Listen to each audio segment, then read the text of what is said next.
85% इलाका जो है यकतरफा पतंग पे हो चुका है। केजरीवाल से बड़ा मुस्लिम दुश्मन हो ही नहीं सकता। अगर आप कल मिल्लत परस्त थे तो आज आप मिल्लत दुश्मन क्यों हैं? इस वक्त अमानत के सारे ये नाम निहाद चाहने वाले जो है ना, ये अमानत के दोस्त नहीं है, ये दुश्मन है। केजरीवाल भी बीजेपी है, मोदी भी बीजेपी है, दोनों कातिल हैं मुसलमानों के। देखो अमानत मेरा छोटा भाई है, घरेलू ताल्लुकात हैं उस फैमिली से। अमानत ने भी मेरे पीछे नमाजें पढ़ी हैं। अमानत क्यों नहीं गया शिफाउर रहमान के घर 5 साल में? एक बार भी पूछा कि भाभी इन बच्चों की फीस कैसे दे रही हो?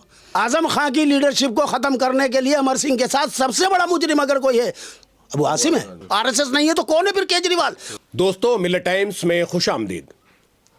जैसा कि आप जानते हैं कि आज आखिरी दिन है, कल 5 तारीख है और दिल्ली में विधानसभा चुनाव जो हो रहे हैं उनकी वोटिंग होनी है। पूरी 70 विधानसभाओं में एक अकेली विधानसभा ओखला विधानसभा ऐसी है जिसका हिंदुस्तान नहीं, हिंदुस्तान से बाहर भी बहुत जिक्र हो रहा है। चाहे फिर कनाडा हो, इंग्लैंड हो, तमाम जगह से लोग सिर्फ और सिर्फ जो इंटरेस्ट ले रहे हैं वो ओखला विधानसभा में ले रहे हैं। ओखला में बहुत सारी चीज़ें हो रही हैं, बहुत बातें हो रही हैं, बहुत डायलॉग बाजी चल रही है। लेकिन एक बात यहाँ पर कही जा रही है कि ओखला बीमार है, शिफा चाहिए। अब ये जो कन्वर्ट होने वाली बात है कि वोटर कितना पतंग की तरफ कन्वर्ट होगा, कितना पतंग को वोट डालेगा, या फिर अमानतुल्लाह खान साहब जो है तीसरी बार ओखला के विधानसभा में जो है वो विधायक बनकर आ जाएंगे। ये तमाम चीजें हैं, बहुत सारी वीडियो आई, बहुत सारी डायलॉग बाजी। उसी को लेकर एक बार फिर मैं आ गया हूं अब्दुल रहमान आबिद साहब के पास, जो मौलाना है। इनसे जानने की कोशिश करूंगा। आपने देखा होगा टीवी चैनल पर बैठ के काफी डिबेट का हिस्सा रहते हैं। मैं जानने की कोशिश करूंगा सर, जिस तरह का एक माहौल हुआ है ओखला विधानसभा में, अब आपको क्या लगता है कि क्या माहौल है? कितना मुश्किल होने वाला है अमानतुल्लाह खान साहब के लिए और कितना आसान होने वाला है शिफाउर रहमान साहब के लिए? बिस्मिल्लाहिर्रहमानिर्रहीम। रब्बि इश्रह ली सदरी व यस्सिर ली अमरी वहलुल उक़दतम मिन लिसानी यफ़क़हू क़ौली। जी, सबसे पहले तो मैं ओखला विधानसभा के तमाम वोटर्स को मुबारकबाद देना चाहता हूँ इस बात की कि उन्होंने अपना फैसला तो तकरीबन सुना दिया है कि शिफाउर रहमान इलेक्शन जीत रहा है। अच्छा। इंशाअल्लाह ताला। अच्छा। ये फैसला उन्होंने कल भी सुना दिया, परसों भी सुनाया था जी।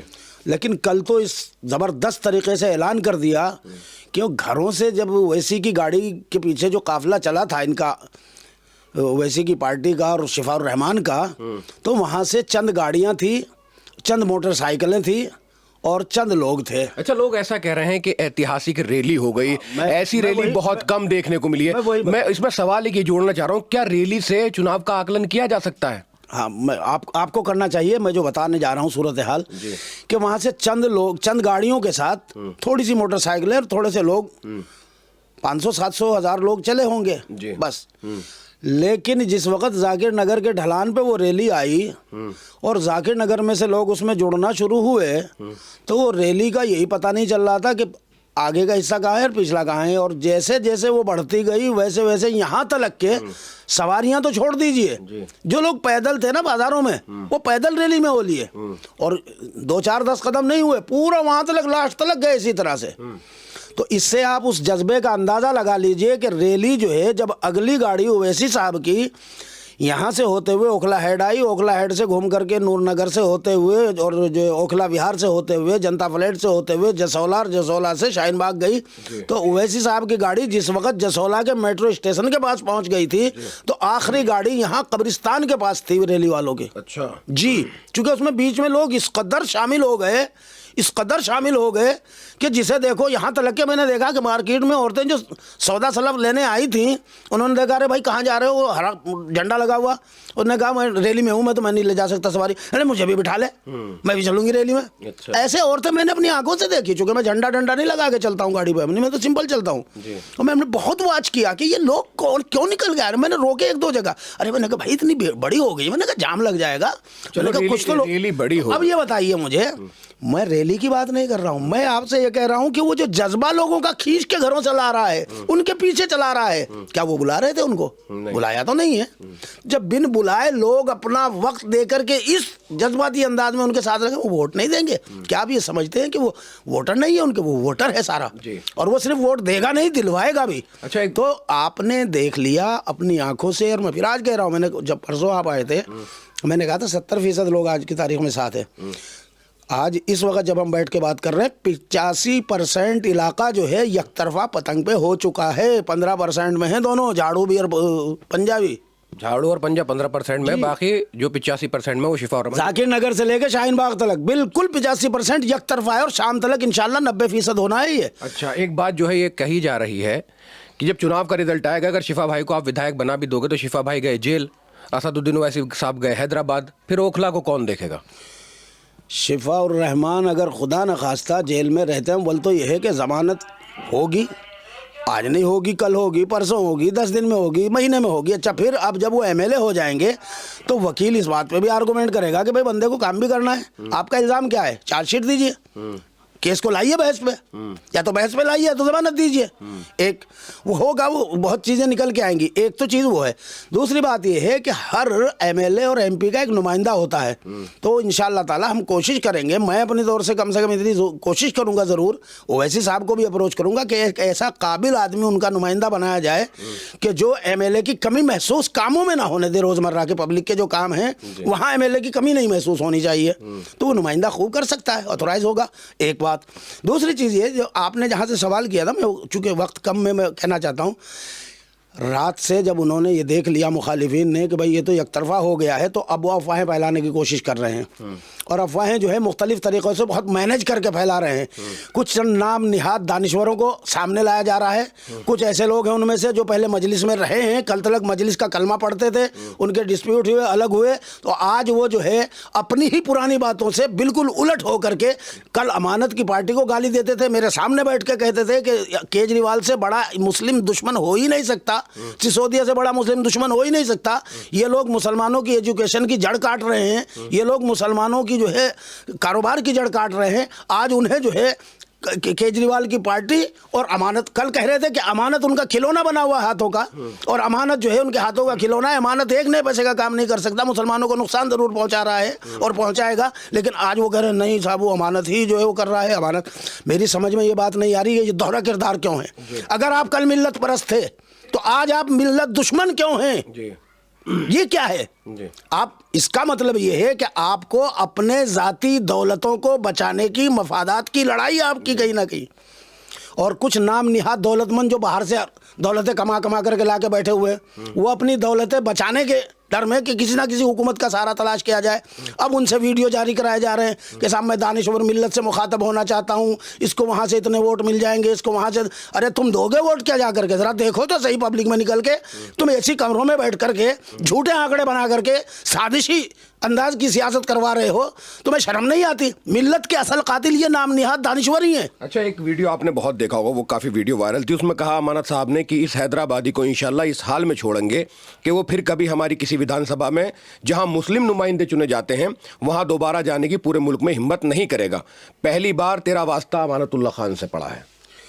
ये असल में उनकी एक मंसूबा बनाया है उन लोगों ने, बहुत ज़बरदस्त तरीके से उस पर वो काम कर रहे हैं। उनकी कोशिश ये है कि यहाँ से मुसलमानों को कंफ्यूज करके तो पतंग से हटा करके कुछ झाड़ू पे कर लिया जाए, और उधर से हिंदू वोटर्स को तीनों वार्ड में ये जो है पोलराइज कर देना चाहते हैं। अच्छा, उधर ये हिंदुओं को पोलराइज करने की मुहिम चला रहे हैं, इधर मुसलमानों को कंफ्यूज करने की मुहिम चला रहे हैं, ताकि पतंग का वोट कम हो जाए और बीजेपी का वोट बढ़ जाए। इसके लिए इस वक्त अमानत के सारे ये नाम निहाद चाहने वाले जो है ना, ये अमानत के दोस्त नहीं है, ये दुश्मन है। अच्छा। अमानत को यही खत्म करेंगे, देख लेना आप। और मैं अमानत को आज से नहीं 8 साल पहले से कहा था कि जिनको तू दोस्त समझ रहा है ये तेरे दुश्मन है, तेरी जड़ें काटेंगे, तुझे खा के जाएंगे ये। अच्छा। और आज खत्म कर दिया उन्होंने उसकी सियासत को। आज उसे जो है मुस्लिम दुश्मनों का आलाकार बना दिया उन्होंने। अच्छा। उनके अपने मफादात हैं।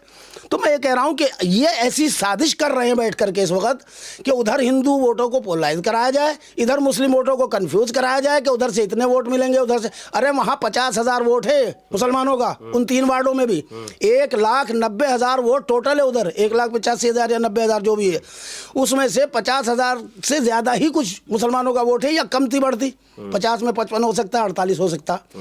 उस वोट में से कम आधा वोट तो पतंग को लेके आएंगे। चलिए अगर इनके प्रोपेगेंडे का शिकार भी हो गए लोग, आधा तो लेके आएंगे हम, आधा वहां से आ गया हमारा। तो अब वहां कितना बचा? हिंदू वोट कितना बचता है? 90 में से 50 निकाल दीजिए, 40 एक 40 बचा, क्या 100% पोल करा दोगे तुम? नहीं होगा, 100 नहीं हो सकता ना।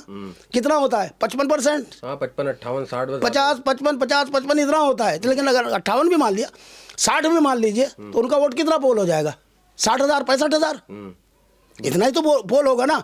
तो वो 65,000 वोट लेकर के कहां से पतंग को जिता देगा?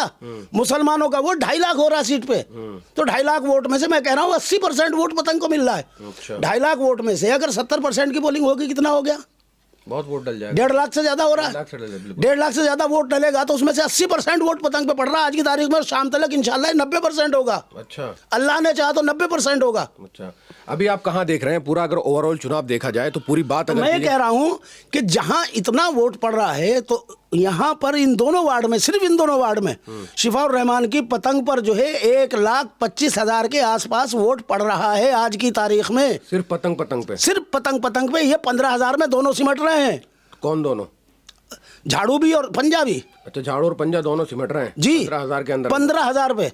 अच्छा, ओवरऑल अगर बात की जाए, मैं ज्यादा तो बात लंबी नहीं खींचूंगा, छोटी बात करूंगा। मैं ये कह रहा हूं टोटल मिलाकर के उधर से 25,000 वोट ला रहा है अमानत, इधर से 15,000, 40,000 वोट पे अमानत की जो है झाड़ू सिमट रही है। ये लिख के मेरी बात आप रख लीजिएगा। और वोटर से भी मैं कह रहा हूं अपने इलाके के, मेरे इलाके के जिम्मेदार वोटरों, जागरूक वोटरों, मेरे इलाके के समझदार वोटर्स, ये मेरी बात नोट करके रख लेना कि 40,000 वोट पे अमानतुल्लाह खान साहब सिमट रहे हैं। झाड़ू की तिलियां बिखर चुकी हैं, लिहाजा किसी कंफ्यूजन का शिकार होने की ज़रूरत नहीं है।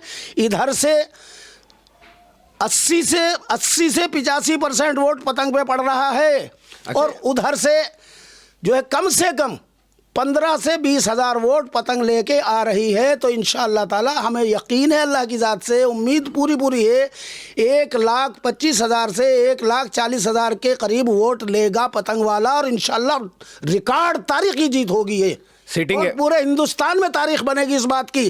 क्यों बनेगी? इसलिए हमें जिद है इस बात की कि मोदी योगी, मोदी अमित शाह, मोदी केजरीवाल, दो बीजेपी है। अच्छा। केजरीवाल भी बीजेपी है, मोदी भी बीजेपी है। दोनों कातिल हैं मुसलमानों के, चाहे सीए एनआरसी हो, चाहे दिल्ली के दंगे हों, दोनों कातिल हैं। उन्होंने हमारे नौजवान साथियों को, हमारे बहन भाइयों को आतंकवादी कहा, हमारे बहन भाइयों को दंगाई कहा, उन पे यूएपीए लगाया, यूएपीए लगा करके उनके जिलों में ठोस दिया। हमारी ये जिद है कि ये हमारे समाज के, हमारे देश के, हमारे संविधान के, हमारे लोकतंत्र के ये हीरो हैं। इन्होंने सीएनआरसी के खिलाफ एजिटेशन चलाया, इन्होंने बच्चों के, इस मुल्क के संविधान को प्रैक्टिकल में लाने के लिए इन्होंने एजिटेशन चलाया। ये तो हमारे हीरो हैं। तुम्हारी ये जिद है कि तुम इनको आतंकवादी कहोगे, हमारी ये जिद है कि हम इनको इस देश का हीरो बनाएंगे। और इंशाअल्लाह ताला इस इलाके की जनता इस बात की शुरुआत करने जा रही है। शिफाउर रहमान को जिता करके वो जितने भी सीएनआरसी के इसमें लगे हुए थे मोमेंटम में, पूरे मुल्क के अंदर, उमर खालिद हो, खालिद सैफी हो, जितने भी लोग हैं, सब के सब को इंशाअल्लाह शिफाउर रहमान की जीत दिखा करके उसी जीत से सारे हीरो बनाए जाएंगे इंशाअल्लाह, और बन गए। अच्छा, आप ये कहना चाह रहे हैं कि जितने लोग भी सीएनआरसी में उठाए गए हैं या जिन पे चार्जेस लगे हुए हैं, शिफा भाई अगर जीतेंगे चुनाव,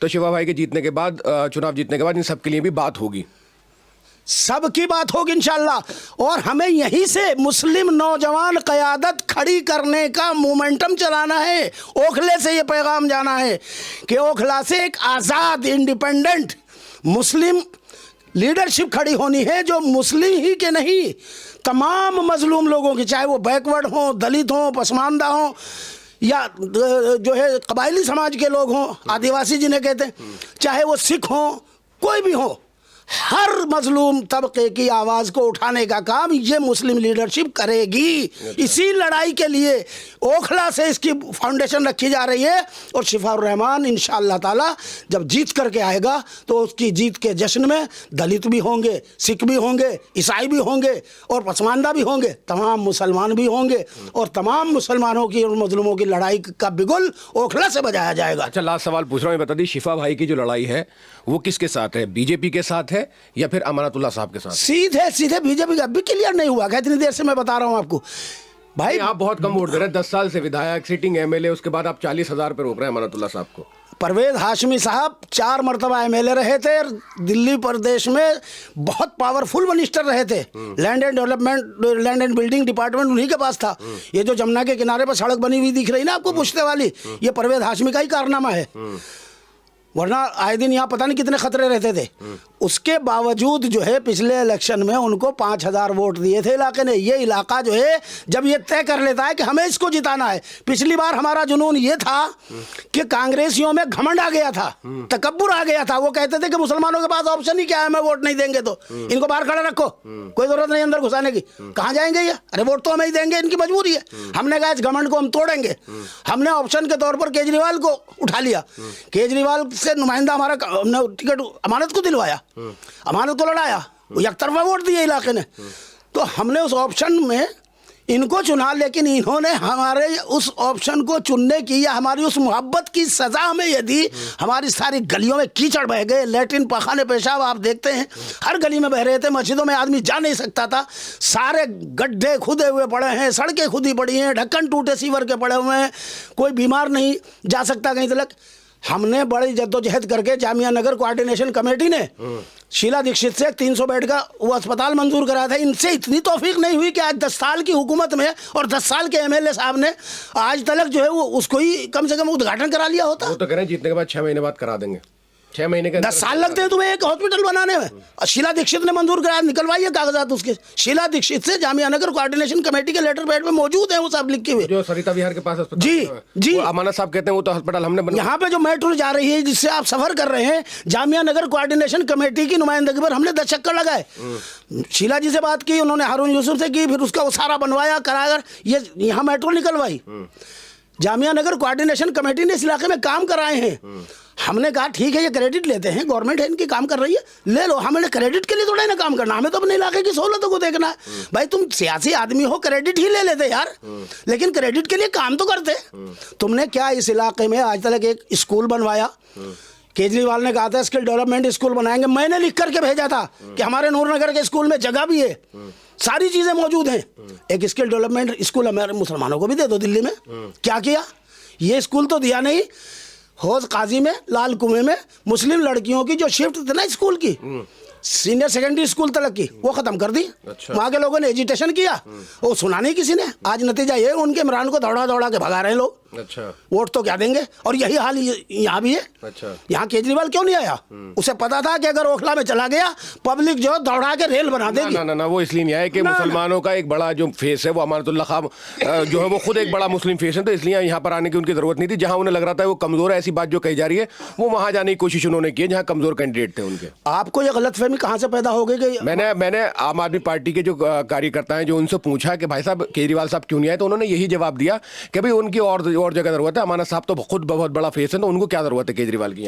देखो अमानत मेरा छोटा भाई है, सच्ची बात है ईमानदारी की, कि मैं अमानत को टारगेट करना नहीं चाहता हूँ, लेकिन अब यार इतना भी मत उड़ाओ कि मजा का खेजी बन जाए यार। चेपिद्दी का शुरुआ अब जाए, अब आबिले को आप कहें कि साहब वो जो है शाहीन कम, कहाँ यार। अब वो जैसे वो वीडियो में खड़ा हुआ खुद कर रहा है कि वो हैदराबादी को मैं वहाँ पहुँचा दूंगा वहाँ, यार कम से कम अपनी हैसियत को देखो पहले। कहाँ तुम एक शेर से क्या उसके बारे में बात करोगे? बिला वजह मैं कहना नहीं चाहता हूँ, क्योंकि मेरा बहुत ज़ाती घरेलू ताल्लुकात हैं। अच्छा। उस फैमिली से। उसके अब्बा का वाकईतन मुझ पर एहसान है। मैं हाफिज़ कुरान दोबारा मुझे नमाजी बनाने में, हाफिज़ कुरान बनाने में, अमानत ने भी मेरे पीछे नमाज़ें पढ़ी हैं, तरावी पढ़ी है मेरे पीछे। तो मैं इसलिए ज़ाती तौर से उसे कुछ ज़्यादा वो नहीं कर रहा था, लेकिन अगर अमानत इतना अच्छा होता तो आप यकीन जानिएगा मैं कभी भी अमानत की मुखालफत में खड़ा नहीं हो सकता था, अमानत को हराने की बात नहीं कर सकता था। लेकिन सिर्फ इसलिए कर रहा हूँ कि मुसलमानों को अज़ियतें दी हैं। अच्छा। इस इलाके में मुसलमानों को सताया है, और ये केजरीवाल ने जो मुसलमानों के कत्ल में जो रोल अदा किया उसमें इसको इस्तेमाल किया। अच्छा, मैं पूछना चाहता हूं अमानत क्यों नहीं गया शिफाउर रहमान के घर 5 साल में? क्यों अमानत एक बार भी जा करके क्या शिफाउर रहमान के बच्चों के सर पे हाथ रख के अमानत ने एक बार भी पूछा कि भाभी इन बच्चों की फीस कैसे दे रही हो, इनका दूध चाय बिस्किट नाश्ता कैसे कर रही हो, चूल्हा कैसे चल रहा है तुम्हारा, तुम्हारी सास की दवा कैसे आ रही? मानता हूं कि वो अच्छे जमींदार घर का है शिफाउर रहमान, भूखा नंगा नहीं है, उसके घर से जमीन की अच्छी पैदावार है, अल्लाह का शुक्र है कुछ। लेकिन यार तेरा फर्ज बनता था, तो इस इलाके का एमएलए भी तो है, रिश्तेदार के साथ साथ मोहल्लेदार भी है, रिश्तेदार भी है, इस इलाके का एमएलए भी है। तू ओवैसी को तो कहता है कि साहब वो आए क्या 5 साल में? तू कितनी बार गया? क्यों नहीं गया? और किस मुंह से सवाल कर रहा है तू फिर केजरीवाल से, उससे ओवैसी से? किस मुंह से तुम सवाल कर सकते हो? तुम्हें क्या हक पहुंचता है? रही बात ये कि मुसलमानों को, मुस्लिम लीडरशिप को ख़त्म करने की, जो लोग अमानत के हक में इस वक्त वो वीडियो भेज रहे हैं ना, अबू आसिम आजमी, उसने सुपारी ली आजम खां की लीडरशिप को ख़त्म करने की। अच्छा। और जाकर के 20 दिन वहाँ पड़ा रहा रामपुर में, जब इलेक्शन के टाइम पे, कि किसी भी तरह से जो है आजम खां को ख़त्म किया जाए। आजम खां की लीडरशिप को ख़त्म करने के लिए अमर सिंह के साथ सबसे बड़ा मुजरिम अगर कोई है, अबू आसिम है। और जब समाजवादी पार्टी ने अब साजिश करके बीजेपी के साथ मिलकर के आजम खां को ठिकाने लगाया, क्यों लगाया? इसीलिए तो लगाया ना कि दो ही आवाज़ थी इस मुल्क में आज़ाद मुसलमानों की, एक ओवैसी और दूसरा आजम खां। आजम खां ने कभी गैरत से सौदा नहीं किया। तुम आजम खां का नाम लेते हो, आजम खां जैसे बन के दिखाओ। तुमने वो रास्ता क्यों नहीं चुना? तुम वो रास्ता चुनते हैं, तुम रास्ता तो चुन रहे हो डाकुओं वाला। तुम्हें पसंद तो बदमाश है। मौलाना साहब बात बहुत लंबी हो जाएगी, इस पे भी एक सवाल है, लेकिन मैं पूछना नहीं चाहूंगा क्योंकि बात बहुत खिंच जाती है, इंटरव्यू काफी लंबा हो जाता है, लोग मोहब्बत से सुनते हैं तो देख लेंगे जितनी बात हम लोगों की हुई है। लेकिन मैं यही बात कहूंगा, लेकिन छोटी सी एक रिएक्शन चाहूंगा, लेकिन 1 मिनट में दे देना। लोग ये कह रहे हैं इस बात पे भी कि आजम खां का हाल क्या कर दिया, ऐसा कुछ करने पर कि यूनिवर्सिटी बना दियो, तमाम काम कर दियो, तब आजम खां को जेल में डाल रखा है। ओवैसी साहब धड़ल्ले से तमाम बातें बोल जाते हैं, फिर भी ओवैसी खां पूरी दुनिया में घूम रहे हैं। उनको ठिकाने इसलिए लगाना आसान हो गया कि उनकी पार्टी ने उनके साथ गद्दारी करके उनकी साजिश में उनकी पार्टी शामिल है। अच्छा। उनको ठिकाने लगवाने में। अच्छा। ओवैसी की पार्टी का सदर जो उसमें शामिल नहीं है। अच्छा। गद्दारी करने में ओवैसी की पार्टी का कोई आदमी ओवैसी को ठिकाने नहीं लगवा। तो खुद अपने आप में एक पार्टी है। मैं वही तो कह रहा हूँ ना। लेकिन एक बात आपसे बहुत क्लियर कर दूं, और मेरे जो लोग सुनने वाले हैं वो भी इस नुक्ते को बहुत अच्छी तरह से समझ लें। आजम खां पर इल्ज़ाम ये है, अब आजम खां में भी ज़रा तकब्बुर आ गया था, जैसे अमानत में आ गया ना घमंड, वैसे उसमें भी आ गया था। इस वजह से अल्लाह ताला को तकब्बुर पसंद नहीं है, वो भी एक वजह है। दूसरी चीज़, आजम खां को इन्होंने ठिकाने लगाया इसलिए कि आजम खां एक गैरतमंद मुसलमान है, खुददारी के साथ सियासत करता है। उसने मुलायम सिंह की पार्टी में मुलायम सिंह के साथ रह के, मुलायम सिंह की पार्टी अकेले की नहीं थी, आजम खां ने साथ बनाई थी वो पार्टी, कोई उनके घर की नहीं थी। आजम खां उसका बराबर का हिस्सेदार था, पार्टी चलती उनके दम से थी। लेकिन आजम खां खुददारी के साथ रहा है, गैरत के साथ रहा है। उसने कभी मुसलमानों का सर झुकने नहीं दिया। कोई काम ऐसा जिंदगी में ऐसी हरकत नहीं की कि कहीं मुसलमान को कोई शर्मिंदा होना पड़े कि तुम्हारा लीडर ऐसा गलत काम कर सकता है।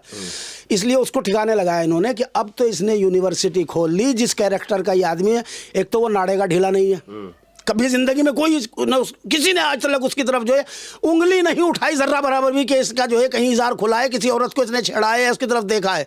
कोई जिंदगी में 40 साल से ज़्यादा का कैरियर हो गया उस शख्स का, जवानी भी थी, और जवानी दीवानी होती है, लेकिन उसका तो नहीं कहीं हुआ कभी कुछ भी। एक बात। दूसरा, उस आदमी की ज़िंदगी में कैबिनेट का मिनिस्टर रहा, बड़ा लीडर रहा, सब कुछ रहा ज़िंदगी में। कोई एक बंदा माई का लाल ये नहीं कह सकता मैंने 2 रुपए या 2 करोड़ रुपए या 2 अरब रुपए आजम खां को रिश्वत के दिए।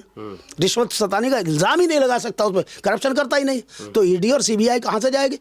उस पर जो है ठिकाने लगाने के पॉलिटिकल मुकदमे बहुत लगाए गए हैं, लेकिन उस पर जो है करप्शन का इल्ज़ाम नहीं है। ठीक यही सूरत हाल ओवैसी की है कि ओवैसी के यहाँ करप्शन नहीं है, उसके यहाँ बैंक भी चलता है, उसके यहाँ स्कूल भी चलते हैं, कॉलेज भी चलते हैं, मेडिकल कॉलेज भी चलते हैं, वो बहुत काम कर रहे हैं। सैकड़ों से ज़्यादा वो स्कूल चला रहे हैं बच्चों के, और यतीम मिस्कीन गरीब बच्चों को फ्री ऑफ कॉस्ट पढ़ाते हैं इंग्लिश मीडियम में, और हॉस्टल वाले स्कूल, बोर्डिंग वाले स्कूल, लेकिन वो फ्री भी पढ़ाते हैं, और बीच के दर्जे के लोगों के लिए कम फीस में भी पढ़ाते हैं, अमीर लोगों के लिए पूरी फीस लेकिन करप्शन नहीं है, इसलिए ईडी नहीं जा सकती, और वो इनकम टैक्स नहीं जा सकती, इसलिए वो जेल नहीं जा सकता। और सबसे बड़ी बात यह है कि वो बंदा खुदा मजलूमियत में मजलूमों का फी सबीलिल्लाह साथ देता है, मजलूमों की फी सबीलिल्लाह आवाज़ उठाता है। तो अल्लाह की ताकत का हाथ ओवैसी के सर पर है। जब तक ओवैसी के सर पर अल्लाह का हाथ है, दुनिया की कोई ताकत उसे ठिकाने नहीं लगा सकती। उसके सर पर कभी टोपी देखेगा, नालैन मुबारक का निशान बना हुआ है। तो जो आदमी कहता हूँ और सुन लें, मैं आपने चलिए याद दिला दिया नालैन मुबारक से, तो मुझे याद आ गई वो बात। जब ओवैसी पर पहले भी बहुत बार इल्ज़ाम लगे, मस्जिद नबवी में इल्ज़ाम लगाने वाला या कोई ऐसा आदमी था मौजूद जिसने पूछा कि ये बताओ तुम पर जो इल्ज़ाम है कि तुम बीजेपी के लिए काम करते हो, बीजेपी की बी टीम जो कहा जाता है तुम्हें, तुम बीजेपी को फ़ायदा पहुंचाने के लिए काम करते हो। मस्जिद नबवी में ओवैसी ने हलफ उठाया था कि मैं बीजेपी के उसके समर्थक के साथ भी कभी किसी उसका ना किया है, ना करूँगा, ना कर सकता हूँ, मतलब ही नहीं बनता। ऐसे आदमी को सिर्फ घटिया सियासत करने वाले लोग, मफाद की सियासत करने वाले लोग, मुसलमानों के कातिलों के साथ खड़े होने वाले लोग, जो मुसलमान नौजवानों का कत्ल होते हुए देख रहे हैं और मुसलमान बच्चे जो एजिटेशन कर रहे हैं उनके खिलाफ तो FIR करा रहे हो, तबलीग जमात वालों के खिलाफ तो FIR करा रहे हो, और जो उन बच्चों को जो लेटे हुए हैं, नीम मुर्दा हैं 3, एक मर गया है, और पुलिस वाले ठोकर मार के कह रहे हैं राष्ट्रगान गाओ, केजरीवाल की आंखें फूट गई थी उस वक्त, उनके खिलाफ केस कराया क्या? आज तक कराया क्या? तो इस नेकर नहीं है, कच्चाधारी नहीं है तो कौन है वो? RSS नहीं है तो कौन है फिर केजरीवाल? और तुम्हें शर्म नहीं आती? तुम केजरीवाल की पार्टी से इलेक्शन लड़ने आए हो और कहते हो मैं मुसलमानों का कायद हूं, मुसलमानों के लिए काम कर रहे हो, तुम मुसलमानों के कातिल के लिए काम कर रहे हो। मैं कहना नहीं चाहता हूं, मैं बहुत जज्बाती हो जाता हूं बात चीज़ों में, लेकिन मेरी कमजोरी है, मैं अपनी कौम के लिए अपनी जान भी दे सकता हूं। बिल्कुल, मैं बर्दाश्त नहीं करूंगा इस चीज़ को। ठीक है, फिर इंशाल्लाह मौलाना फिर कभी बात होगी, तो इंटरव्यू काफ़ी लंबा हो रहा है। तो दोस्तों, ओखला की जो आवाम है वो बहुत इंटेलेक्चुअल आवाम है। अब देखना ये रहेगा कि यहाँ जो आवाम है वो किसका साथ देती है, कि अमानतुल्लाह खान साहब तीसरी बार यहाँ पर जीतकर हैट्रिक लगा देंगे, या जिस तरह का एक माहौल है शिफाउर रहमान भाई कहाँ तक जाएंगे, कांग्रेस कहाँ तक जाएगी, या फिर इसमें किसी तरह से चांद बन सकता है बीजेपी का। कैमरा पर्सन तमन्ने के साथ मैं मजहर खान, मिल्लत टाइम्स, दिल्ली। मिल्लत टाइम्स को जारी रखने और मजबूत बनाने के लिए हमारी आर्थिक सहायता कीजिए। ये एक आजाद मीडिया हाउस और कमजोरों की आवाज है। आप हमें देखें, सुने, पढ़ें और हर महीने ज्यादा नहीं, सिर्फ 100 रुपए से मदद करें। डिटेल्स डिस्क्रिप्शन में मौजूद हैं।